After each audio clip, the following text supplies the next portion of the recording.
Hey, welcome. Today, we're going to talk about something you probably never think about, but it's like the hidden plumbing of our entire economy, the money market. I know, it sounds kind of dry, but stick with me. This is where trillions, trillions of dollars get loaned and borrowed every single day. Forget the flashy stock market for a second. This is where the real behind-the-scenes action is. So, let me ask you something. What if you needed cash, like a lot of cash, but just for one night? Where would you even go? It sounds like a weird problem, right? But it's the exact situation the world's biggest players. We're talking governments, huge banks, massive corporations. They face this all the time. And their solution? You guessed it, it's the money market. Okay, so what is this thing really? The simplest way to think about it is like a giant global marketplace for super short-term loans. We're not talking about a 30-year mortgage for a house here. Nope. People in this market are borrowing for like a week or a month, sometimes even just overnight. It's almost always for less than a year. The whole point is just to manage the day-to-day ebb and flow of cash. And to scale, it's just absolutely staggering. Just look at the major parts of this market. All of this adds up to trillions and trillions of dollars. You can see these different slices here, things with names like treasury bills, commercial paper, repos. They might sound a little strange now, but these are basically the specialized tools in the financial toolbox, and they're what keep the cash flowing through the economy. So let's open up that toolbox and see how each one works. So here's what we're going to do. First, we'll start with the safest IOU on the planet, which comes from the government. Then we'll peek behind the curtain to see how banks borrow from each other. After that, we'll look at how big businesses get their short-term loans, and we'll finish up with some super fast overnight lending. Finally, we'll tie it all together so you can see why this financial plumbing is so incredibly important. All right, first up, we've got the absolute bedrock of the money market, treasury bills. You'll probably hear them called T-bills for short. These are basically IOUs that come straight from the US government. And because of that, they are considered one of the safest investments you can possibly make anywhere in the world. At its core, a T-bill is super simple. It's just a loan that you make to the government. But here's the twist. Instead of paying you interest, the government sells it to you at a discount. So the difference between the lower price you pay and the full face value you get back later, well, that's your profit. Pretty straightforward, right? Okay, let's walk through a super simple example. Imagine the government is selling a T-bill that says $100 on it. You might buy that T-bill today for, say, $99. Then you just wait a few weeks, a few months, whatever the term is. When it matures, the government pays you the full $100. And voila, you just made $1. It's simple, it's safe, and it's totally predictable. And here's what that looks like in the real world. Now, I know this table looks kind of intimidating, a lot of numbers, but I promise it's built on that exact same simple idea. You see those columns for bid and asked? Those numbers, which they call yields, are just a fancy way of talking about the discount you get. A higher yield just means a bigger discount. So it's really the same thing as our $99 example, just with a bit more financial jargon.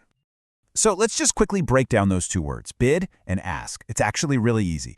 The ask price is what a dealer is asking you to pay if you want to buy from them. The bid price is what they're bidding or offering to pay you if you want to sell to them. And that little difference between those two prices, that's the spread. That's how the dealer makes a profit. Okay, so that's the government. Pretty straightforward. Now let's switch gears and look at the banks. What tools do they use to manage their cash every single day? I bet you've heard of this first one, a certificate of deposit, or a CD. It's basically a special savings account. You promise to leave your money in the bank for a fixed amount of time, maybe 6 months, maybe a year. And in return, the bank gives you a better interest rate. From the bank's perspective, this is awesome because it gives them a predictable pile of cash they know they can use for other loans. And for you, it's super safe since it's insured by the FDIC. Okay, now for something you probably haven't heard of, federal funds. So here's the deal. The Federal Reserve, the Fed, tells all the banks they have to keep a certain amount of cash on hand at the end of every single day. It's called a reserve requirement. But, some banks might end the day with extra cash, while others might be a little short. So what do? They lend to each other. Usually it's just an overnight loan so that everyone can balance their books and meet the Fed's rule. That's the federal funds market. And the interest rate that banks charge each other for these overnight loans, that's called the federal funds rate.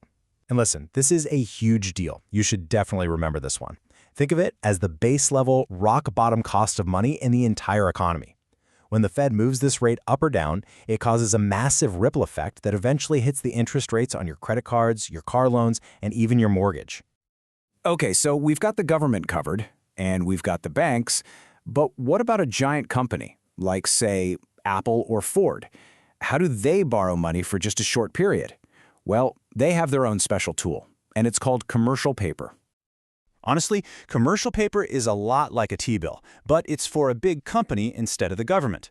A large, reputable corporation will issue these short-term IOUs to get cash for everyday stuff like making payroll or buying inventory. But here's the key difference. It's unsecured.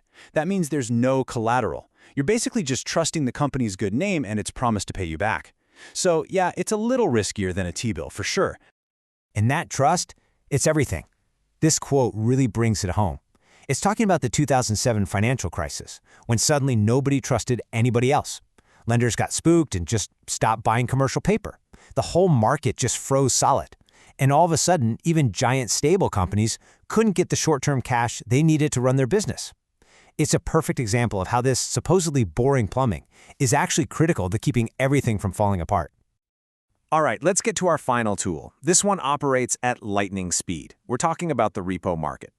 This is where absolutely enormous sums of money get loaned out, often for just a single night.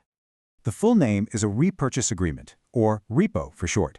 Now, it sounds way more complicated than it is. It's really just a clever way to do an overnight loan that has collateral. Here's how it works. A dealer needs cash, so they sell a super safe security, like a T-bill, to an investor. But, and this is the important part, they simultaneously promise to buy it back the very next day for a tiny bit more. That little bit extra they pay, that's the interest on the overnight loan. Let's make this even simpler. Think of it like a high-finance pawn shop. You need some quick cash, so you sell your valuable T-bill to a friend for $999. But you make a deal. I'll buy this back from you tomorrow for $1,000. The next day, you do exactly that. Your friend just made $1 for lending you money overnight, and your T-bill was the collateral that made them feel safe doing it. That, in a nutshell, is a repo. Okay, wow, we've covered a lot. T-bills, Fed funds, commercial paper, and repos. They all sound kind of different, right? But now we're going to put all those puzzle pieces together and see the bigger picture, how they all form one single, incredibly important system. So this is kind of the aha moment. What do all these things have in common? Well, they all share the same financial DNA. Number one, they're all short-term, always under a year. Number two, they're all considered super safe, so people treat them as cash equivalents. And number three, they're highly liquid. Now, liquid just means you can turn them into actual cash really, really fast without losing money. It's these three things together that let them act as the pipes for our economic plumbing. And that is the big picture. That's why this whole thing matters so much. The money market is that invisible, behind-the-scenes engine that provides the ready cash, the liquidity that keeps literally everything else going. Seriously, without this system working smoothly, the government can't function, banks can't lend, and corporations can't even pay their employees. It's that fundamental. So yeah, the money market might sound like the most boring part of finance, but it's not. It's the foundation.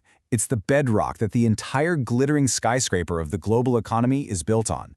And, as we got a terrifying glimpse of back in 2008, that raises a really important question. What happens to the whole building when that foundation starts to crack? Definitely something to think about.